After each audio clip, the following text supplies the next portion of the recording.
এই দুহর লেভেলের পুলিশ একটা জটিল কেসের সমাধান করে ফেলেছে, কিন্তু আসল খুনিকে তা বলার আগে সে এক ভয়ানক অ্যাক্সিডেন্ট করে বসে। তবে সবচেয়ে ভয়ের ব্যাপার কি জানো?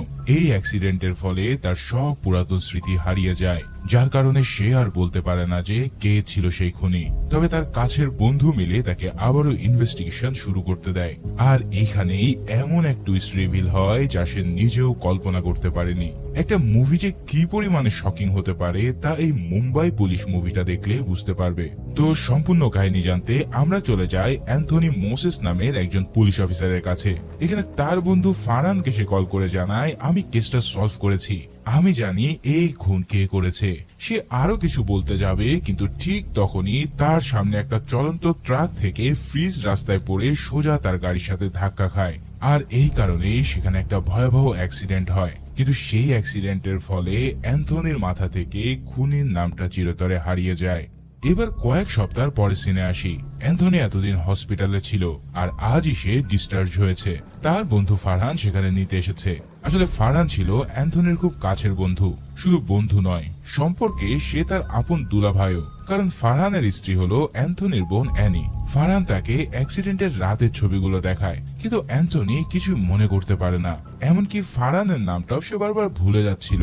এরপর ফারহান তাকে সব খুলে বলে। সে বলে, পুলিশের বড় বড় কর্মকর্তা, মিডিয়া আর স্টেট গভর্নমেন্টের সামনেই আমাদের একজন পুলিশকে গুলি করে হত্যা করা হয়েছে, তাই এই কেস সলভ করার দায়িত্ব ছিল তোমার উপর। তবে অ্যাক্সিডেন্টের আগে তুমি কেসটা সলভ করে ফেলেছিলে, আর সেটা জানাতে তুমি আমাকে শেষবার কলও করেছিলে। তবে আসামির নাম বলার আগে তোমার সাথে এই দুর্ঘটনা ঘটে গেছে। তবে এই সব কথাবার্তা শুনেও অ্যান্থনি জানায় যে তার কিছুই মনে নেই। এরপর ফারহান তাকে অ্যাপার্টমেন্টে নামিয়ে দিতে যায়। ফারহান চলে যেতেই অ্যান্থনি পার্কিং লটে গিয়ে পৌঁছায়, কিন্তু ঠিক তখনই কয়েকজন লোক এসে তার উপরে অতর্কিত হামলা করে বসে। অ্যান্থনি প্রথমে বুঝতে পারে না যে তার সাথে হচ্ছেটা কি, তবে তার ফাইটিং স্কিল কিন্তু তখনও একদম অক্ষত ছিল, তাই সে কোন রকম ওই লোকগুলোকে প্রতিহত করতে সক্ষম হয়। এবার পরের দিন সকালে সোসাইটির লোকজনরা এসে তাকে সরাসরি বলে দেয় যে আপনি পুলিশ বলে আপনাকে ভাড়া দিয়েছিলাম, ভেবেছিলাম এটা আমাদের জন্য সুরক্ষা হবে, কিন্তু গতকাল যা হলো তাতে আমাদের সেই ধারণা বদলে গেছে। শুধু তাই নয়, আপনি গত মাসেও মদ খেয়ে এসে প্রতিবেশীর স্ত্রীর সাথে অনেক বাজে ব্যবহার করেছিলেন, তাই আমরা চাই আপনি বাসাটা ছেড়ে দিন। এই সব কথাবার্তা শুনে অ্যান্থনি বুঝতে পারে যে সে আগে কতটা বদমেজাজি ছিল, তবে সে এখনো পর্যন্ত কল্পনা করতে পারেনি যে আজ পর্যন্ত সে কি করেছে। যাক, এরপর ফারহান তাকে নিয়ে একটা সিগারেটের দোকানের সামনে গিয়ে বলে, তুমি রোজ এই দোকান থেকে সিগারেট কিনতে, তাই এখানে আসলে হয়তো তোমার কিছু মনে পড়তে পারে। এদিকে দোকানদার তাকে দেখেই সে সবসময় যে সিগারেটটা খায় সেই সিগারেটের একটা প্যাকেট দিয়ে দেয়। তবে ঠিক তখনই এক ছেলে এসে তাকে পিছন থেকে জনি বলে ডাকে। অ্যাজ ইউজুয়াল অ্যান্থনি এই ছেলেটাকেও চিনতে পারে না। তবে সেই ছেলেটা বলতে থাকে, আমি 2 সপ্তাহের জন্য একটা ইন্টারন্যাশনাল ট্রিপে যাচ্ছি, এরপর ফিরে এসে তোমার সাথে অনেক কথা হবে। এই কথাটা বলে ছেলেটা চলে গেলে ফারহান কৌতূহল নিয়ে প্রশ্ন করে, তুমি একে চেনো নাকি? কিন্তু উত্তরে অ্যান্থনি জানায় সে ঠিক চিনতে পারছে না একে। তবে তোমরা কিন্তু এটা মনে রেখো, কেননা এই ছেলেটাই পুরো কাহিনীর মোড় ঘুরিয়ে দেবে।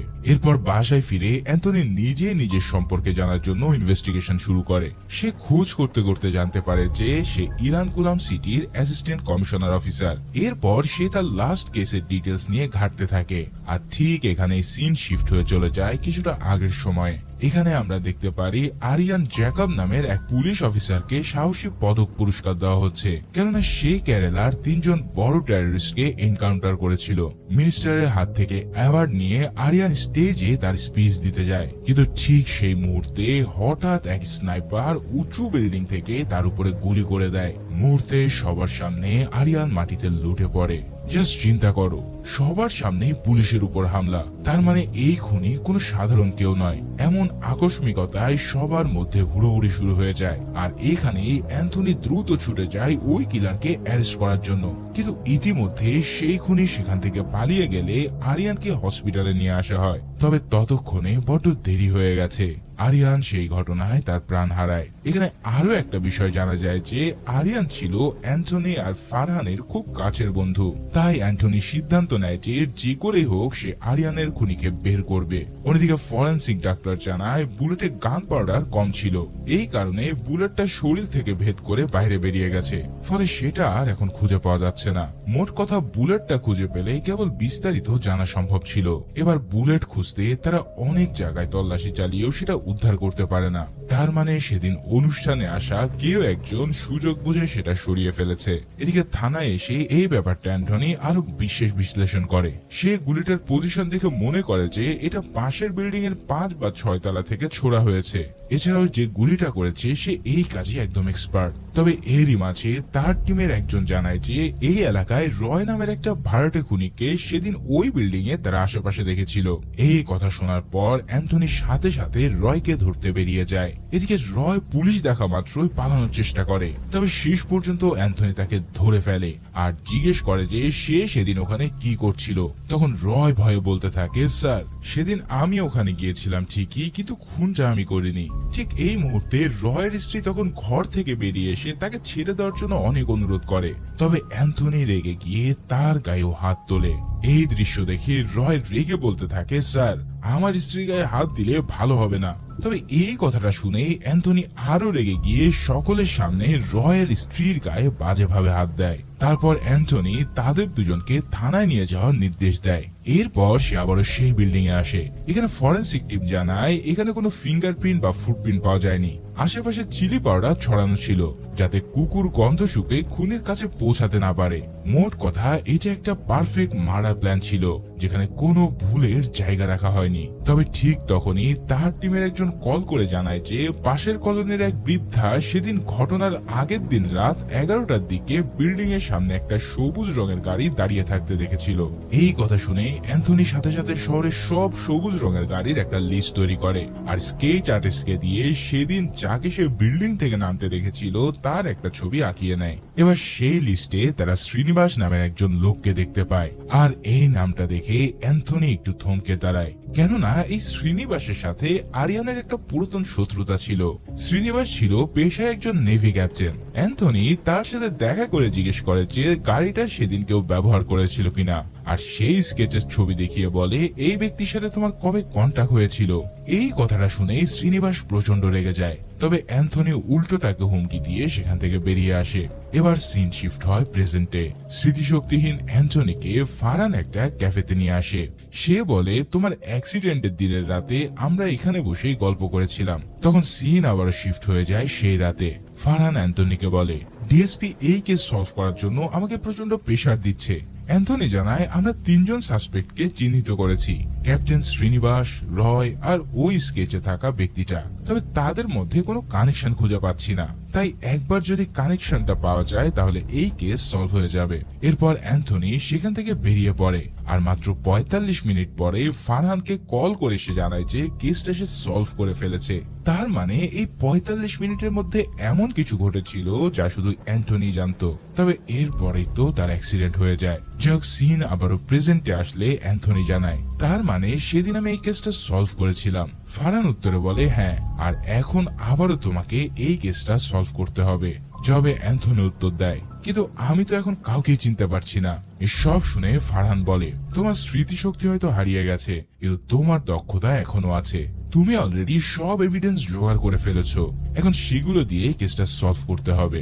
তবে অ্যান্থনি এখানে জিজ্ঞেস করে যে আমার তো স্মৃতিশক্তি নেই, এটা জানলে কি আমাকে পুলিশ কাজ করতে দেবে?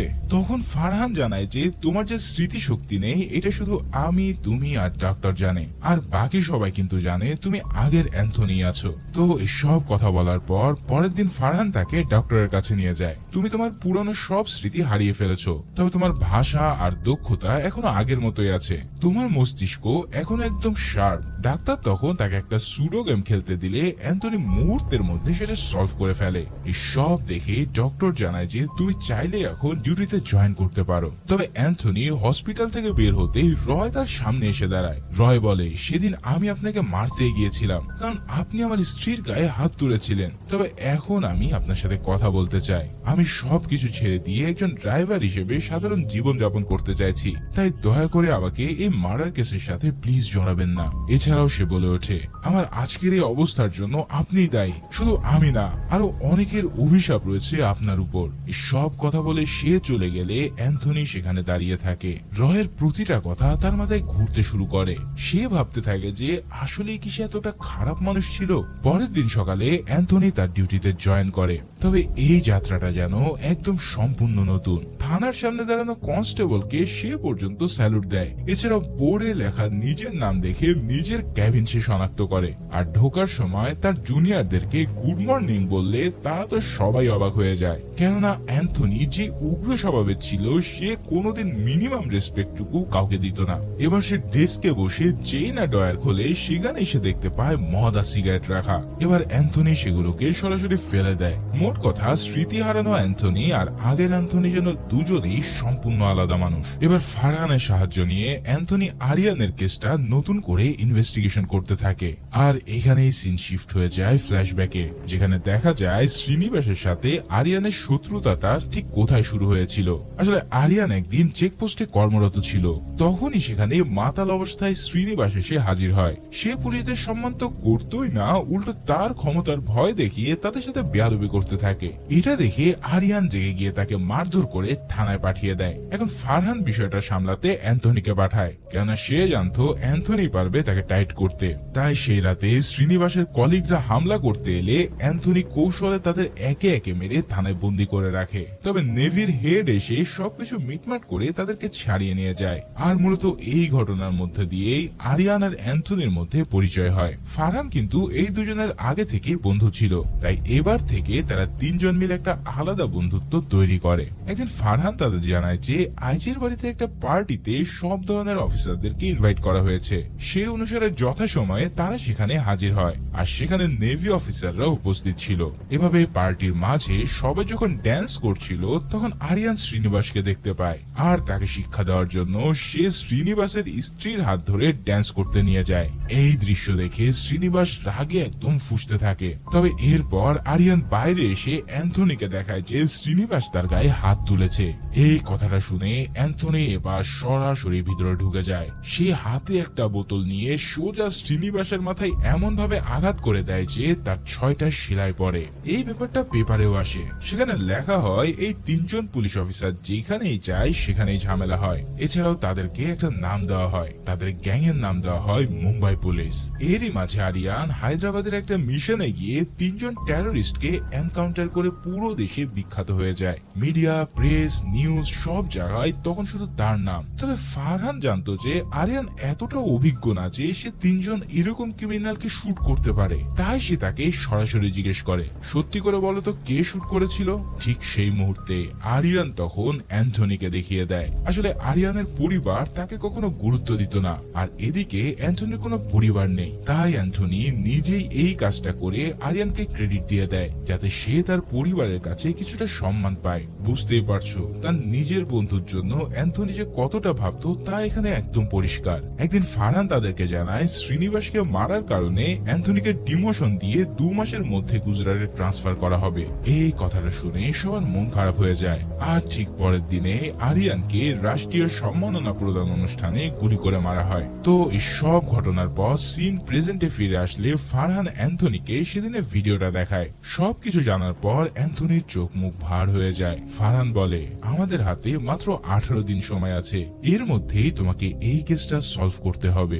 এবার সিন শিফট হয় সে 18 দিন আগে। অ্যান্থনি তার টিম নিয়ে নতুন করে ইনভেস্টিগেশন শুরু করেছে। তার টিমের একজন জানায় রয় আর ক্যাপ্টেন শ্রীনিবাসকে নিয়ে এই কয়দিন তারা ইনভেস্টিগেশন করলেও কোনো কানেকশন পাওয়া যায়নি। আসলে ঘটনার দিন শ্রীনিবাস তার নিজের ক্যাম্পে ছিল। এই কথাটা শুনে অ্যান্থনির মাথায় একটা আইডিয়া আসে। সে কাস্টাডিতে থাকা একজন শার্প স্নাইপার শুটারকে তাদের টিমে ইনক্লুড করার সিদ্ধান্ত নেয়, কেননা একজন প্রফেশনাল শুটারই বলতে পারবে যে এই কিলিং কিভাবে সম্ভব হয়েছে। মোট কথা, এই কেস সলভ করতে হলে একজন খুনির মতন করেই ভাবতে হবে। এরই মাঝে অ্যান্থনির বোন অ্যানি তাকে কল দিয়ে বাইরে দেখা করতে চায়। সে বলে বিষয়টা যেন ফারহান না জানে। এখন রাতে অ্যানি দেখা করে তাকে বলতে থাকে ফারহান আরিয়ানের মৃত্যুর পর থেকে একদম বদলে গেছে।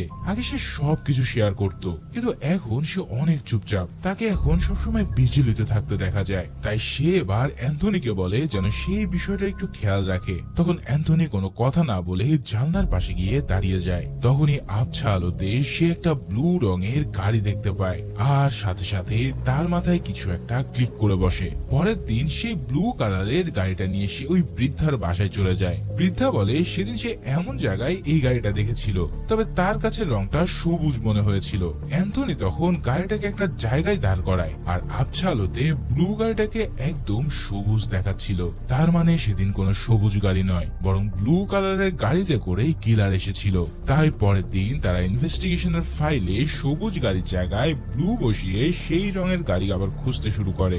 এই একটা ডিটেলসই পুরো কেসের দিক বদলে দিতে পারে, কারণ সবুজ গাড়ির লিস্টে যে নামগুলো ছিল সেগুলো এখন আর কাজে আসছে না। এদিকে এরপর অ্যান্থনি চলে যায় আরিয়ানের বাসায়। সেখানে আরিয়ানের ফিয়ন্সে রেবেকার সাথে তার দেখা হয়। রেবেকা বলে আমি তোমার অ্যাক্সিডেন্টের আগে তোমার কাছে একটা জিনিস জানতে চেয়েছিলাম, আর সেটা জানার জন্যই আবারও এখানে এসেছি। তখন অ্যান্থনি বুঝতে পারে যে অ্যাক্সিডেন্টের আগে রেবেকার সাথে তার কথা হয়েছিল। সে ফারহানকে নিয়ে রেবেকার অ্যাপার্টমেন্টে যায়। সেখানে রেস্টি খাতে দেখার পর সে জানতে পারে ক্যাফেতে ফারহানের সাথে দেখা হওয়ার পর যে 45 মিনিট সময় ছিল, সেই সময় সে রেবেকার সাথে দেখা করেছিল।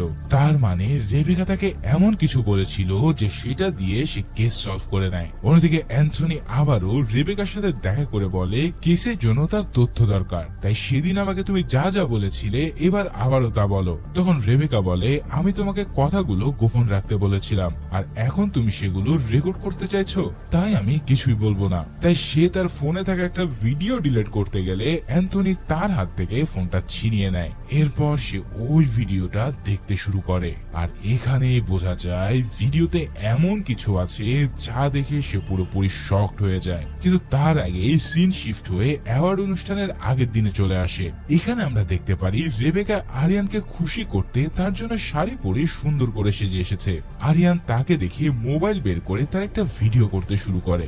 রেবেকা তার হাত থেকে ফোনটা নিয়ে রেকর্ড করতে করতে বলে কাল স্পিচে সে কি বলবে সেটা বলো। তখন আরিয়ান বলতে শুরু করে। সে বলে অ্যান্থনি তার সবচেয়ে ভালো বন্ধু, একদম ভাইয়ের মতো। সেদিন হায়দ্রাবাদ এনকাউন্টারে আরিয়ান নয়, বরং সেটা করেছিল অ্যান্থনি। এছাড়াও আরিয়ানের প্ল্যান ছিল পরের দিনের অনুষ্ঠানে সবার সামনে অ্যান্থনিকে ডেকে তার প্রাপ্য সম্মানটা সে বুঝিয়ে দেবে, আর সবার সামনে সে সত্যটা তুলে ধরবে। কিন্তু এই সব কিছু বলার আগে তো তাকে গুলি করা হয়। আর ঠিক এই ভিডিওটা দেখে অ্যান্থনি যেন পুরো স্তব্ধ হয়ে যায়। যেই মানুষটা তাকে ভাইয়ের মতো ভালোবাসতো, যে তাকে সম্মান দিতে চেয়েছিল সবার সামনে, সেই মানুষটার সাথে সে কি করেছে সেটা এখন তার মাথায় ঘুরতে থাকে। ভেতরে ভেতরে ভেঙে পড়লেও অ্যান্থনি এখনো জানে না সে আসলে কি খুঁজছে।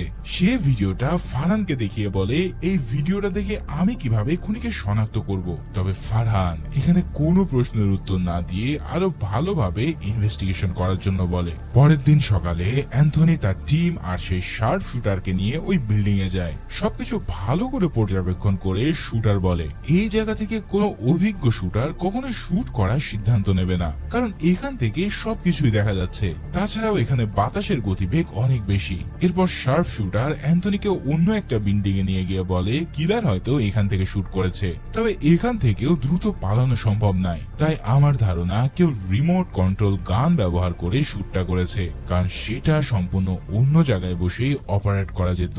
তার মানে কিলার শুট করার সময় ঘটনাস্থলে একদমই ছিল না, সে অন্য কোথাও বসে রিমোটের একটা বাটন টিপ দিয়ে সব কাজ সেরেছে। এরপর অ্যান্থনি সেদিনে সেই জার্নালিস্টের ক্যামেরা দিয়ে জুম করে দেখে সব অস্পষ্ট। তার মানে এত দূর থেকে কিলারের চেহারা দেখা একদমই সম্ভব নয়। তবে স্মৃতি হারানোর আগে অ্যান্থনি নিজেই লিখে গিয়েছিল যে সে একজনকে দেখেছে। এখন এই দুটো তথ্যের সাথে একটা মিল খাচ্ছে না, আর এটাই অ্যান্থনিকে ভেতরে নাড়িয়ে দেয়। এরই মাঝে আজই তাদের একটা টিম পাঠায়। কেসের এখনো কোনো সুরাহা হয়নি, আর এত অসামঞ্জস্য তথ্য দেখে সে প্রচন্ড রেগে যায়। এদিকে অ্যান্থনির টিমও বলে যে অ্যান্থনি প্রথমে যা তথ্য দিয়েছিল সব ভুল, এমনকি যে বিল্ডিং এর কথা বলেছিল সেটাও ভুল। এছাড়াও যাদেরকে সাসপেক্ট করা হয়েছিল তারা সবাই নির্দোষ, তাই তারা এবার অ্যান্থনির জায়গায় অন্য কাউকে চায়। তবে ঠিক তখনই তার টিমের একজন কল করে জানায় ব্লু কালারের গাড়ির লিস্টে তাদের নিজেদের কাস্টাডিতেও একটা ব্লু কালারের গাড়ি রয়েছে, আর এই ব্লু কালারের গাড়ি কে ব্যবহার করত সেটা অ্যান্থনি ভালো করেই জানে। আজই অ্যান্থনিকে বলে, আমার মনে হচ্ছে তুমি কাউকে বাঁচাতে চাইছো, তাই তোমার এই কেস থেকে সরে যাওয়া উচিত। তবে অ্যান্থনি শুধু বলে, আমাদের হাতে এখনো 2 দিন সময় আছে, এর মধ্যে যদি কেস সলভ না হয় আমি নিজেই কেসটা ছেড়ে দেব। এরপর বাসায় ফিরে অ্যান্থনি কেসের সব এভিডেন্স সামনে নিয়ে বসে। একটার পর একটা সে ফাইল উল্টাচ্ছে, তথ্যগুলো মেলানোর চেষ্টা করছে, কিন্তু যতই মেলাতে যাচ্ছে ততই এক অদ্ভুত জিনিস তার চোখে পড়ছে। আর ঠিক তখনই সেই পাইলট ছেলেটা তার ফ্ল্যাটে ঢুকে পড়ে। এই ছেলেটাকে তোমরা আগেই দেখেছো একদম মুভির শুরুতে যখন অ্যান্থনি সিগারেট কিনতে গিয়েছিল। এখন এই ছেলেটা এর ফ্ল্যাটে কি করছে? তখন ছেলেটা এই ফ্ল্যাটে এসে এমন ব্যবহার করতে থাকে যেন সে এর আগেও অনেকবার এখানে এসেছে। এছাড়াও প্রতিটা জিনিস কোথায় রাখা আছে সেটাও সে জানে। এরপর জামা কাপড় বদলে ছেলেটা অ্যান্থনির কাছাকাছি আসতে শুরু করে। ঠিক তখনই অ্যান্থনি বুঝতে পারে যে ছেলেটা একজন সমকামী, তাই সে ঘাবড়ে গিয়ে তাকে মারধর করে বাসা থেকে বের করে দেয়। কিন্তু যাওয়ার আগে ছেলেটা ঘুরে দাঁড়িয়ে বলে, আমাকে এতদিন ইউজ করে এখন কি ভালো কাউকে পেয়েছো? এই একটা লাইনে অ্যান্থনির পুরো পৃথিবীটাই উল্টে যায়, কেননা অ্যান্থনি এখন নিজেও বুঝতে পারে যে সে এতদিন একজন সমকামী ছিল, আর এই পরিচয়টা লুকানোর জন্যই হয়তো সে সবসময় নিজেকে এত রুক্ষ আর কঠোর বানিয়ে রেখেছিল। তার মদ খাওয়া, মানুষদের সাথে বাজে ব্যবহার, মহিলাদের অসম্মান করা, এই সব কিছুর পিছনে হয়তো ছিল এই একটাই ভয়। এছাড়াও নিজের আসল পরিচয় প্রকাশ পাওয়ার ভয়ে সে সবসময় অস্থির থাকতো, যার ফলে নিজের এই জঘন্য অতীত জানার পর অ্যান্থনি কান্নায় ভেঙে পড়ে। সে এমন একটা জীবন বেছে নিয়েছিল যেখানে নিজেকে আড়াল করতে গিয়ে সে আশেপাশে সবাইকে কষ্ট দিয়েছে। তবে সবচেয়ে ভয়ের ব্যাপার কি জানো? এই রাতে সে বুঝতে শুরু করে যে কেসির সবকিছু এখন তার সামনেই আছে। এবার সিন শিফট হয় সেই মুহূর্তে যেটা এই মুভির পুরো কেন্দ্রবিন্দু। একদিন অ্যান্থনি যখন ওই পাইলটের সাথে তার ফ্ল্যাটে অন্তরঙ্গ সময় কাটাচ্ছিল, তখন হঠাৎ সেখানে আরিয়ান এসে পড়ে। আরিয়ান তো সব দেখে একেবারে হতভম্ব হয়ে যায়। সে অ্যান্থনিকে জোরে বকাবকি করে, সেই সাথে সাথে ওই পাইলটকে একটা চড় মেরে বসে। এটা দেখে অ্যান্থনি রাগে আরিয়ানের গলা চেপে ধরে। আরিয়ান তখন রাগ করে সেখান থেকে চলে আসে। এছাড়াও পাইলট ছেলেটা তখন অ্যান্থনি কুশকে দিয়ে বলে, ও আমাদের সবকিছু তো দেখে ফেললো, এখন তোমাকে নিয়ে সবাই হাসি ঠাট্টা করবে। এই সব শুনে অ্যান্থনির মাথা আরো খারাপ হয়ে যায়। সে আরিয়ানকে অনেকবার কল করেও তার ফোনে পায় না, যার ফলে আরিয়ান তাকে এক্সপোজ করে দিতে পারে। এই ভয়টা তার মাথায় ধীরে ধীরে বড় হতে থাকে, আর এই কারণে সে সিদ্ধান্ত নেয় আরিয়ানকে পারফেক্টলি মার্ডার করার। সেই প্ল্যান অনুসারে সে নিজের ব্লু গাড়িটা নিয়ে ওই বিল্ডিং এ গিয়ে একটা অটোমেটিক রিমোট কন্ট্রোল গান সেট করে আসে। তারপর আরিয়ানের স্পিচের সময় সে অনুষ্ঠানে উপস্থিত সবার সামনে নিজের ফোন দিয়ে সেটা অপারেট করে, আর মুহূর্তের মধ্যেই আরিয়ানকে গুলি করে মেরে ফেলে। এছাড়াও নিজেই কেসের তদন্তকারী হওয়ায় সে ইনভেস্টিগেশন মিসলিড করে খুনিকে ধরার সব রাস্তা একে একে বন্ধ করে দেয়। ভুল বিল্ডিং, ভুল সাসপেক্ট, ভুল গাড়ির রং, এই সব কিছু সে নিজেই গুলিয়ে দিয়েছিল।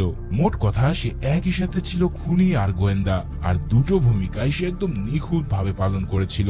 কিন্তু সব কিছু ওলট পালট হয়ে যায় রাবেকার সেই ভিডিও দেখার পর। ভিডিওতে আরিয়ান বলেছিল অ্যান্থনি তার ভাইয়ের মতো, সে সবার সামনে অ্যান্থনিকে সম্মান দিতে চেয়েছিল, তার ত্যাগের কথা সে স্বীকার করে নিয়েছিল। এখন যেই মানুষটাকে অ্যান্থনি মনে করেছিল যে তাকে সে ধ্বংস করে দেবে, সে আসলে তাকে সবচেয়ে বেশি ভালোবাসতো। আর এই সত্যটাই অ্যান্থনিকে ভিতর থেকে একদম গুড়িয়ে দেয়। তীব্র কষ্ট আর অনুশোচনায় সে সিদ্ধান্ত নেয় সে সব কিছু স্বীকার স্বীকার করে স্যারেন্ডার করবে। এর জন্য সে ফারহানকে ভয়েস মেসেজ দিয়ে সব জানিয়েছিল, কিন্তু স্যারেন্ডার করার আগেই তার এক ভয়াবহ অ্যাক্সিডেন্ট ঘটে যায়। তবে এখানে ফারহান যখন জানতে পারে যে অ্যান্থনি তার সব স্মৃতি হারিয়ে ফেলেছে, তখন সে বুঝতে পারে এই মানুষটাকে শাস্তি দেওয়ার আগে তাকে আবারও সেই সত্যর মুখোমুখি দাঁড় করাতে হবে। কারণ যে অ্যান্থনি নিজ থেকে স্যারেন্ডার করতে চেয়েছিল, সেই অ্যান্থনিকেই এই সত্য আবারও আবিষ্কার করতে হবে। তাই ফারহান তাকে দিয়ে আবারও এই কেস সলভ করায়। একবার ভাবো ফারহানের এই সিদ্ধান্তের কথা। সে একদিকে অ্যান্থনির দুলাভাই, অন্যদিকে আরিয়ানারও বন্ধু ছিল। এই দুজনের মাঝে দাঁড়িয়ে সে কতটা একা ছিল সেটা ভাষায় প্রকাশ করার মতো নয়। ফাইনালি সিন চলে আসে প্রেজেন্টে। অ্যান্থনি তার কেসের ডায়েরিটা ফারহানের সামনে রাখে। সে বলে, এখানে আমার ইনভেস্টিগেশনে সবকিছু রেখেছি, শুধু শেষের পৃষ্ঠাটা আমি খালি রাখলাম। এই পৃষ্ঠাটা এখন তুমি লিখবে, কারণ তুমি সবকিছু ভালো করেই জানো। এরপর অ্যান্থনি সরাসরি ফারহানের চোখের দিকে তাকিয়ে বলে, তুমি আমাকে মিথ্যে বলেছো। অ্যাক্সিডেন্টের আগে আমি তোমাকে ফোনে না পেয়ে একটা ভয়েস মেসেজ পাঠিয়েছিলাম, আর সেখানে আমি বলেছিলাম খুনটা কে করেছে। সেই ভয়েসটা এখনো তোমার মেল বক্সে রয়েছে। কিন্তু প্রশ্ন হচ্ছে, খুনিকে জানার পরেও তুমি আমাকে দিয়ে এই ইনভেস্টিগেশন কেন করিয়েছো? আমি কিন্তু এর উত্তরটা জানি। আসলে তুমি শুধু জানতে চাওনি খুনিকে, তুমি জানতে চেয়েছিলে এই খুনের পিছনে কারণটা কি। যে অ্যান্থনি মোসেস এই কেসটাকে মিসলিড করে খুনি ধরার সব পথ বন্ধ করে দিয়েছিল, সেই অ্যান্থনিকে দিয়ে তুমি এই সম্পূর্ণ কেসটা এভিডেন্স সহ সলভ করিয়েছো।